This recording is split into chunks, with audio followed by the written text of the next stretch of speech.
Hello, everybody. Welcome back to the Ambassador Podcast. Today, we are stoked to talk with Matthew Clure. He's an ambassador from San Diego.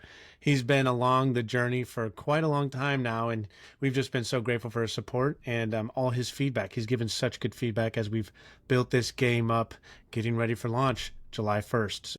Matt, if you want to introduce yourself a little bit and then just jump right into what drew you to Barn Burners and Noble.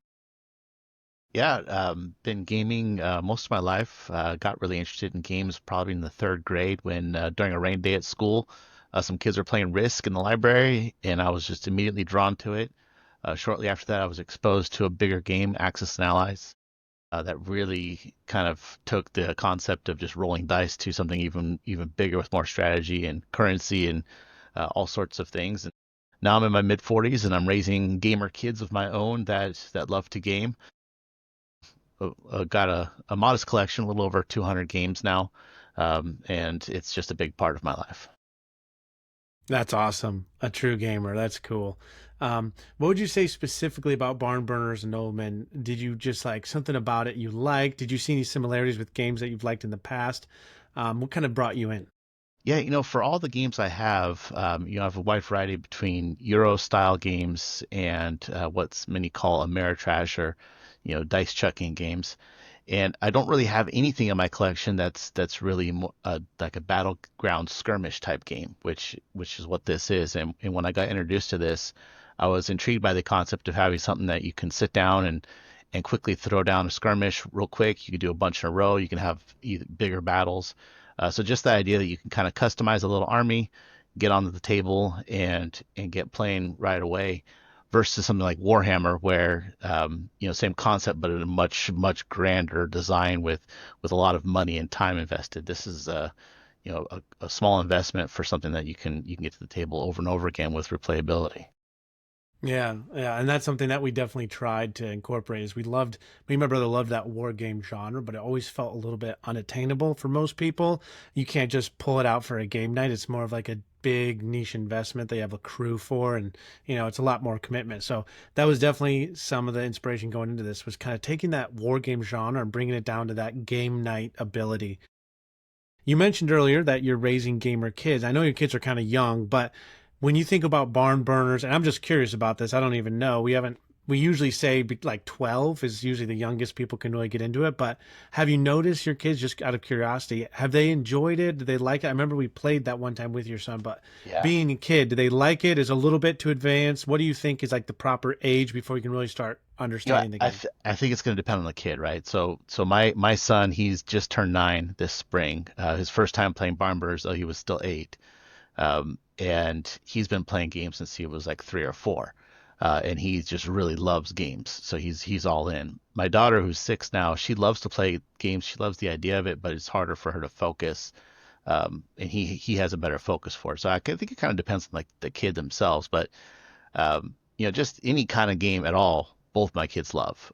When we go out to restaurants, we bring games with us. They don't play their iPads at the table. They'll sit down and play a little game, long car rides, that sort of thing. So it maybe depends on your kid and what their focus is. But he loves all the different characters. My daughter just loved the artwork. She loved looking at all the characters. They both love to draw, so the artwork is always something that they're into.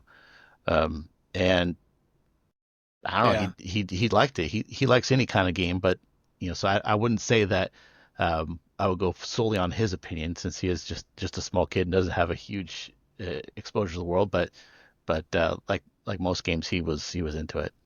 Yeah. Well, that's cool. That's cool. I think in the future we do like the idea of maybe like specifically designing a more junior, like little tiny version inside the world of barn burners, like like Monopoly Junior, but for barn burners, because there's a lot of ways we could. But that was just something I was curious about. I just thought of. So, in regards coming back to the game from your perspective.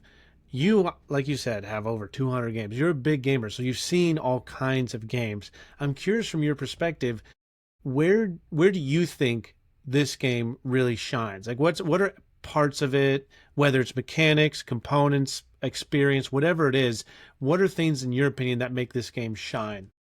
I think the quality of the standees is really nice. The fact that you have really nice artwork for each character and they have a front and a back. There's a debate between standees and actual miniatures, and just the fact that everything will flat pack and it'll be easier to store, not having to have like a separate case for miniatures. I do have miniatures games, but I have like custom cases with foam inserts and stuff, so it's nice to just be able to throw everything in there and know it's not going to get destroyed or broken if it falls off the table, that sort of thing. Um, but yeah, the artwork's really great. So seeing it on the table, having that table presence of all the different characters, uh, and then the matching cards to go with them, with the artwork on the cards, I think it's really beautifully done. You have a lot of care went into the artwork there, and you can tell this isn't just some AI slop. You can tell that the actual artist went in and spent time taking your vision and making it real. Hmm. Yeah. Well, yeah, our artist Josh Calloway is amazing. He's done a great job, and it's interesting to bring up minis because we actually have thought about if this launch goes well and we can actually continue producing this game and growing the community and releasing the expansions that we are working on. We like the idea of creating potentially one day like a founders edition where we actually do provide minis for those who want them, like at least STLs, maybe grayscale, actually like an actual set that comes with grayscale ones. We do like that idea. We'd probably want to adjust maybe the cards because one thing we love about the standees is that the artwork is the exact one for one. And on a 2D card, you can't super accurately draw. You can kind of draw a 2D version of the standee, but it's not going to look and feel the same as the acrylic standees matching with the cards, which is a piece of it that we really like. But it is something that we are potentially wanting to offer for really enthusiastic people in the future, maybe if we're successful enough. But um, that's something that you like the components, you like the artwork. What is something that you would love to see added or potentially explored in future expansions with barn burners? And maybe an element that you like, they're like, I think there's more they can do with this, or I think this would be a cool addition to see in the future, or at least explored in the future. I'd like to see like a campaign that's tied into the story, and maybe even a series of campaigns, and that could either be expansion packs or whatever further down the road. So the skirmish part's great, but if you had maybe like a boss battle, or there was a campaign you have to go do certain things, just so where you can take the base game and kind of give it a little extra life, for a little depth, for replayability outside of just the skirmish mode, something that has a little bit of storytelling. I've kind of gotten into tabletop RPGs lately. A friend of mine has created one of his own from the ground up, and we've been playing that as a group. And so I've gotten really like into this idea of live storytelling. People I talk to, they're like, "What do you mean you're playing? Is that like Dungeons and Dragons? And what does that mean?" And I tell them, "Hey, it's like if you read a really good book, but instead of just reading the book off the pages, you're actually part of the story and you get to make the decisions." So Yeah. having some sort of campaign there, then we can take Grandor and all of his guys, and they can be going out to protect their land from some new evil that's arisen, a monster in a dungeon or whatever. And so you maybe have some challenges along the way. There's maybe the upgrades you find by exploring certain things. I don't know, I'm just kind of thinking off Yeah. the cuff here, but you could take something that's just a simple skirmish game, and then you either add a different board to like a more of a rectangular sized board to have progress from one side to the other. There's lots of stuff you can do because you have a nice universe here, and some basic the basic battle needs, or not needs, but the rules for battle are all Mhm. set in place, but then you can kind of convert that and maybe add something. So that's an idea I think I would probably run with, if the game's Yeah. successful at launch, is making something in addition to flush it out there, because you can go you can keep adding those all over and over and over again, and make the replayability endless with endless storylines. Yeah, and that's actually something that we really do want to like work on because we've gotten that feedback before actually. We've gotten people mentioning like, "Man, I would love a solo player version of this game." Because Mm-hmm. although we Yeah. can do 1v1 and multiplayer, which is already a pretty big feat on of itself, we do want to provide an opportunity for solo or co-op potential. So we have actually bounced around some ideas of it would most likely include a new map and it would include some kind of like NPC kind of like obstacles that are just standardized that you roll against, kind of like a traditional RPG. But we have considered that actually, and it would almost provide like it would accompany it, so it'd fit our current characters perfectly, but it would expand and allow us to even like offer specific expansions in that realm. And it's interesting is that we've actually had a few groups of people that have been making scenarios for Yeah. our skirmishes, like fan made scenarios, which is really cool. We love that, and we actually want to really push into that again. Like after launch, if we're getting a lot of like people interested in this, we want to actually open up like a community hub on our website where people can actually submit like skirmish scenarios, potential house rules, because a lot that's something that we talked about in some of the previous podcasts. A lot of people are making house rules for this game that are like whether it's a unique way to draft or deciding to play with 6 people or teaming up or a variety of things. It's really cool to see that, and they're using our game kind of as the foundation, and we love to see that. And so if we open up those kind of like community board on our website portion where we kind of people can upvote certain ideas and stuff, that would flow perfectly for these campaign style expansions that we'd love to have in the future. So it definitely fits in nicely there, and it's definitely something that we're heavily considering because we've heard it from a lot of people. Yeah. And one of the things I thought of, I was envisioning the board while you were talking with these different ideas is maybe some ways to change up the board as it sits. You can kind of have the barriers coming from different sides to kind of force everyone in the middle. But if there is like randomization where you can have different obstacles that go down on the board that block access in certain ways, so either hedges or rocks or different things, or that'll prevent you from getting out to the rock right away, or give your guy cover if they can get in and get some cover to if they're like, trying to escape from a certain skirmish, something like that. Little add-ons here and there. You may even see Yeah. that come up in the house rule stuff that people come up with. That's a cool idea. I like that. Almost like environmental pieces that you can like Yeah. have an expansion, and then you maybe add some diplomacy cards, or you come out with a character who can use them and stuff. So it kind of integrates with the game. That's cool. And actually, it's not exactly like that, but there are similarities. Is we are coming out with the storehouse expansion. I think I shared with you, I Yeah. think before, but it's not exactly the same, but it does add more to the map. It gives kind of more incentive to go certain places, and it really spreads out the battle and the skirmish that oftentimes comes to the middle. It spreads it out a little bit, which is really cool. Yeah, so love that idea. I feel like we've already like some of the add-ons that we're adding onto our game originally came from your ideas, so we always love your ideas. You're like awesome ambassador in that way because you really support us. So going into a little bit of the specifics of the game, do you have a favorite character? Let's do this. You have a favorite character to play with and your least favorite character to go up against. I really like. Now I'm having brain fire. I should have listed all the characters in front of me. Who's the leader of the barn burners? Seamus. Seamus, and he has the group of guys that go with him, right? Well, you mean Bilton Grum has the That's who it Bilgrums. is, Milton Grum. Yes, Horseman. with all of his The pilgrims. Yeah, Pilgrims. Yep. yeah, I like that combo. I like having the combo between those two together. I feel like that's a good move, and I don't like going up against the healer. Um, Yeah. feel like that. I won't say it's unfair, but you definitely have to plan for characters that aren't going to just keep going down in hit points if they're Yeah. able to bring them back some life. So that that's I like those combos, and I don't like going up against a healer. Especially someone like Petra, like when any nobleman's on the field, whether it's enemy or ally, like it's yours or the enemy, she gets that auto, like her defense counts as 2 each one that hits, so she has 3, and so she's so hard to kill because she can have up to 6 defense. She has like 7 life or something crazy that she can just keep on transferring to her Yeah. friends. So yeah, healers definitely add a strategy to the game.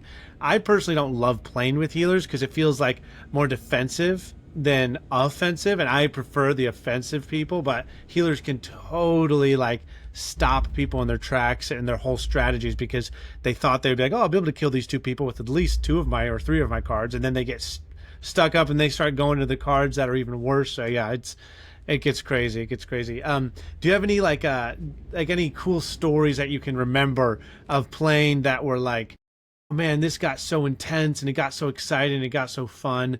Because that's something that we hear from a lot of our ambassadors is like people are saying, oh my gosh, it got down to the wire. Everyone's kind of huddling around and it's Yeah. going from roll to roll. And I've personally experienced a lot. Obviously, I played a ton, but any I feel moments like like that you can share? yeah, I don't know about a specific experience, but each game it feels like it always comes down to just one or two hit points left on either side. It never feels like one side is just overwhelming the other. As long as you're playing with the right group of people, a 3-man scenario, it kind of goes like, hey, these two are taking the lead, so let's stop attacking that guy and let's start attacking each other, and that naturally happens every time I've played. I introduced a couple people to the game. We actually took it to a brewery down in San Diego, and neither one of them had played the game. And as we sat and played, it felt like one person was getting ahead, and then by natural, you know, consequence, we turned on the person who was ahead, and then teamed up in a way, and that way the leader kind of it swung from one person to the other. It never felt like one person was in control and Mm-hmm. had the game from the start. There's always that swinging momentum, and that can be exciting. I know some of the people who are more Euro gamers and they are more methodical and they want to be able to plan out the whole thing. They don't like that. But Mm-hmm. that's really the whole point of a skirmish game to me. Even with games like Risk or other anything where using dice to make the odds happen, Mm-hmm. you're going to have some of that imbalance. Not imbalance. You're going to have some of that swing where Yeah. where one person may be behind and then one person jumps ahead, and that's for me that's part of the excitement. And I think that's why people like these kind of games.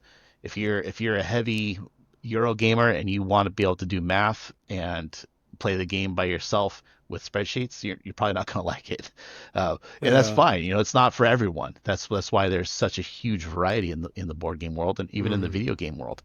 Yeah. Just some people want a certain type of experience and other people want a different type of experience. I, Mm-hmm. I tend to like all the experiences, but I do like the action because it seems like no game is one-sided, even if there's maybe something is swinging one way, unless you're doing 1v1, which I can see how maybe if you get a really powerful combination, you might kind of just rule the table. But then maybe you don't do those combinations again, or Mm-hmm. pick a different way to counter them.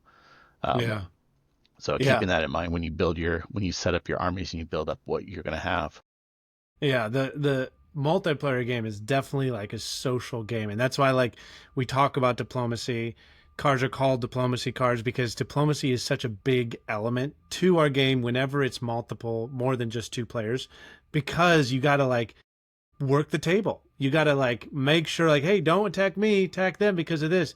But something that we kind of arrived at during the revisions of our game is it's very agile. That target will change so quickly, and so we like some of the like one of the games that helped inspire this was the social element of Catan. Obviously, you're trading and stuff, but one element of Catan was you guys are all working together. You got to make sure people like you because then they'll trade with you, and you got to look like you're not doing too good, but secretly doing good.